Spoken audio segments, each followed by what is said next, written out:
Se toma el dato y activar ahí la Comisión de Seguridad. Que dice en esta narración, se describe que ese grupo de ejecutores, digamos al FBI, digamos a la CIA norteamericana, de hecho ha estado operando y va a seguir operando, pero ahora con una lista latinoamericana. O sea, es una lista de ejecutables sancionada directamente por el pasado secretario de Defensa, donde se sanciona y se da luz verde a esa lista de ejecutables. A futuro, de acuerdo a la experiencia en Colombia, la siguiente gente que viene en la lista ya no son las lacras, ya no son los de la basura, los ratas, o sea, van a ser luchadores sociales, dirigentes de sindicatos, dirigentes de movimientos. Es lo que viene. ¿Para qué esperar que se repita la película? Hay que tomar medidas a fondo en ese sentido y digamos una labor para que se pueda consciente, porque esto es muy importante. Estas informaciones. Bueno, ahí lo dejo. Ahí está.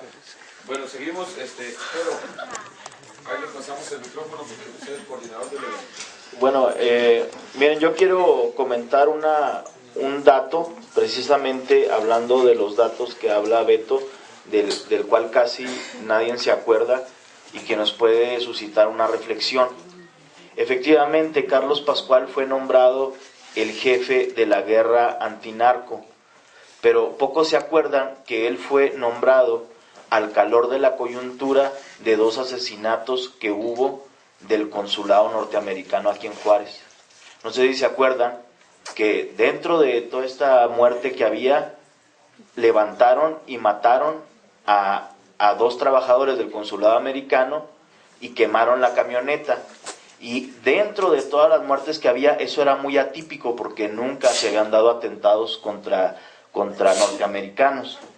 Nunca se supo, nunca se agarró a nadie, el caso se olvidó, pero el resultado concreto fue que se nombró a Carlos Pascual el jefe de la operación antidrogas. O sea, aquí el asesinato de esas personas fue usado como palanca. Y luego ya se desecha la palanca, pues ya no nos acordamos de ello, ¿verdad? Pero el acto está consumado. Otra cuestión similar, totalmente similar. Después del bombazo que hay en Ciudad Juárez, es que empiezan a operar aviones norteamericanos en Ciudad Juárez. Aviones espías. No sé si ustedes saben que ya hay aviones espías surcando la frontera. Pero sucede el bombazo y todo el mundo está especulando que quién, por qué, que el narcoterrorismo, que etcétera. Y ahí, bueno, y Estados Unidos colabora haciendo unas operaciones espías con unos aviones. Y luego ya, ¿y quién puso el bombazo finalmente? Bueno, pero los aviones ya están aquí. Entonces, ¿cómo funciona el acto terrorista? Yo tengo una metáfora para explicarlo. Es como cuando tú entrenas un caballo de carreras. El caballo de carreras tú lo alimentas para correr, lo entrenas para correr, lo enseñas a correr. Un buen día le tapas los ojos y avientas un balazo al aire y ¿qué hace el caballo? Sale corriendo. Así, de eso se trata, de cambiar leyes, de hacer tratos, de pactar armas, o sea, de disponer la militarización. Un día simplemente pon una bomba, ¿qué va a suceder? Pues que el caballo de la militarización va a salir corriendo. Ya estaban hechos con anterioridad los tratos que decían, en caso de un atentado, Estados Unidos y México colaborarán. En caso de que suceda tal cosa, hay permiso para que entren agentes norteamericanos. Entonces ya nomás pon la bomba y se hace, ¿no? Yo le quiero preguntar aquí a Carlos Facio una cosa bien concreta. ¿Quién se aventó el 11 de septiembre?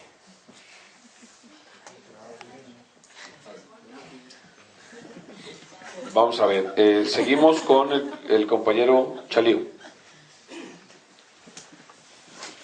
Bueno, gracias a Carlos, aunque nos ha presentado un panorama desolador, de cualquier modo es esclarecedor. ¿Qué queda claro? Queda claro que un torrente de sangre y de lodo está brotando por todos los poros de la sociedad mexicana. No tiene vuelta de hoja. Y que ante la imposibilidad, este gobierno espurio de generar consensos, adoptó una estrategia policíaca militar. Bueno, esa es la parte desoladora.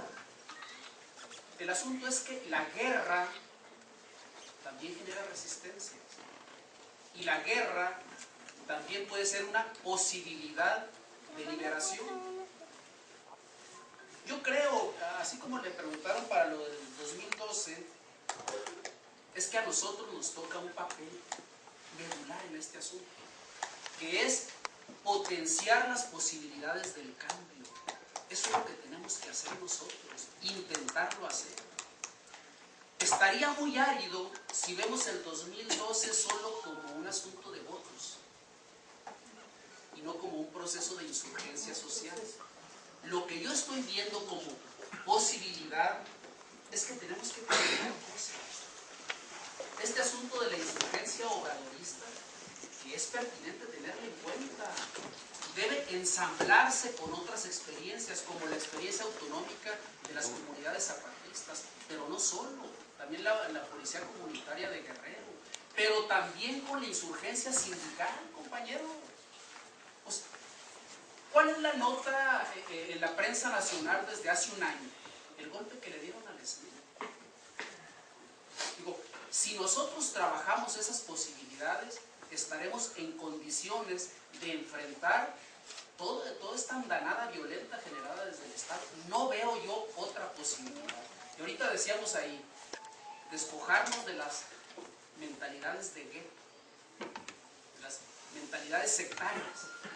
Esto tenemos que hacerlo con los diferentes que estamos de este lado de la barricada. Si no, compañeros, no solo el caos, sino al suicidio colectivo político los encaminamos. Muy bien, participa el compañero Lucas. En Oaxaca, que no existía una declaratoria de guerra abierta, pero que sí existía, por la información que nos dicen, tipificados en este carácter de narcoinsurgencia o narcoguerrilla, los métodos que se aplicaron eran evidentes que eran de contrainsurgencia, pues, ¿no? Por ejemplo, había vuelo de aviones no tripulados, ¿no? Había vuelos de reconocimiento por helicópteros burbujas, ¿no? Había allanamiento de morada, había intervenciones telefónicas, y cuando la policía iba a hacer alguna acción, se suspendía el servicio de internet o se caía, ¿no? Ahora, aquí que existe una declaratoria de guerra, y que por lo tanto, entonces se hace, digamos, permisible la presencia de inteligencia militar, y donde está más que comprobado que los blancos es la sociedad civil. ¿Qué mecanismos internacionales se puede apelar? Es decir, si efectivamente hay una declaración de guerra, pensarlo como sociedad civil, bueno, pregunto, ¿es válido pensarlo como sociedad civil que efectivamente hay una situación de guerra en donde los más vulnerables somos la sociedad civil? Y en ese momento, en ese sentido, ¿qué mecanismos uno puede activar que puedan generar una matriz de opinión que precisamente contravenga esa construcción de declaratoria de guerra por parte del Estado? Muy bien. Estaba en la lista el compañero Pedro, pero bueno, él está en la Comisión de Seguridad, imagino que está en el pleno ejercicio de su función. Una pregunta. Yo hago una pregunta en lugar de... Si puedo. A ver, bueno, en lugar del Pedro, adelante. Nada más preguntarle, en la experiencia que usted tiene, Carlos, ¿qué han hecho las sociedades que han pasado por este tipo de hechos violentos, de paramilitarización? ¿Qué han hecho o qué están haciendo poblaciones como por ejemplo Colombia?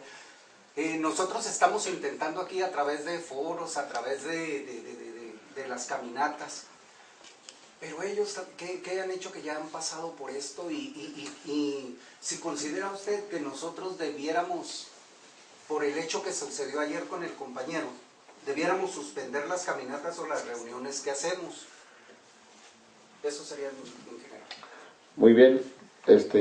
Pues una participación de Carlos. Algunas fueron preguntas, otras participaciones, pero sentimos que de alguna manera merece una opinión del ponente.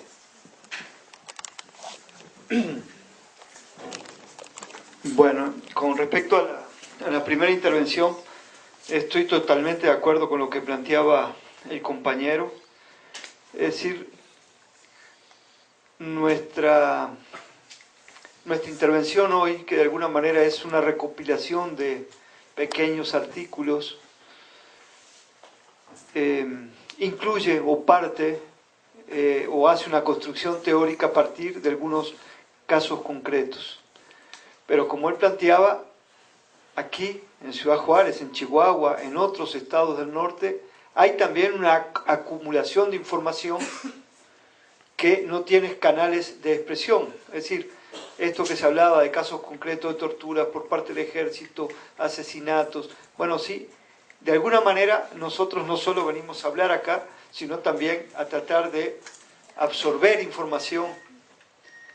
Y ustedes, como yo, tenemos que seguir creando espacios de información para divulgar esta realidad, ¿no?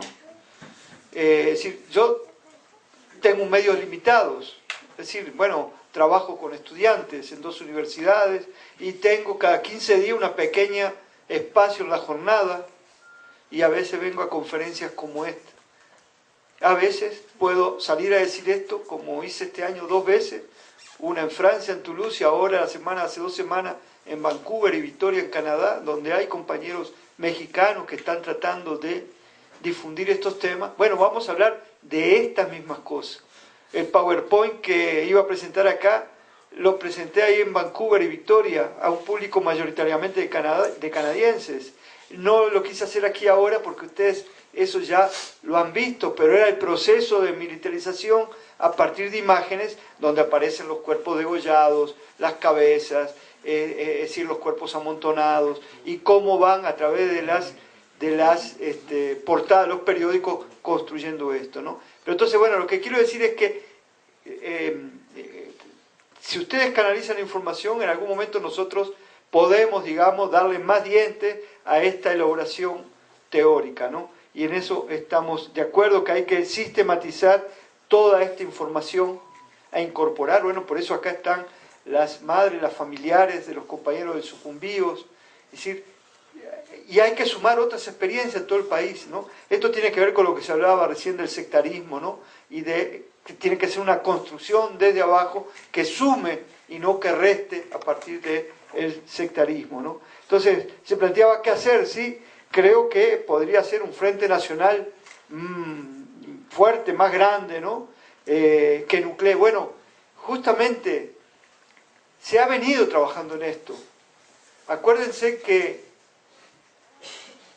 a nivel sistémico, después del terremoto, el cardenismo o el neocardenismo, con Cárdenas en las elecciones del 88, fue la acumulación de una serie de procesos que venían incubándose y que después de un largo periodo de derrotas y de reestructuración de distintos grupos, se crea un movimiento social que de cara a las elecciones impulsa un liderazgo, y luego a partir de ese liderazgo surge otro con otras características, el zapatismo.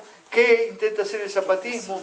Bueno, intentó crear 3 o 4 frentes con nombre distinto, pero dirigido a esta misma propuesta, es decir, la unidad de todos los que quieren transformar de raíz este régimen capitalista depredador, ¿no? Entonces, el zapatismo tampoco pudo.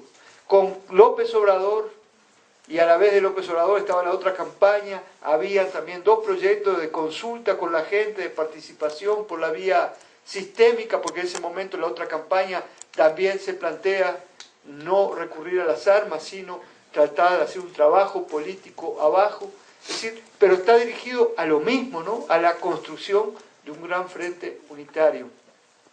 En ese marco también más de 400 organizaciones mexicanas vinieron trabajando durante 2 o 3 años para la conformación de este frente.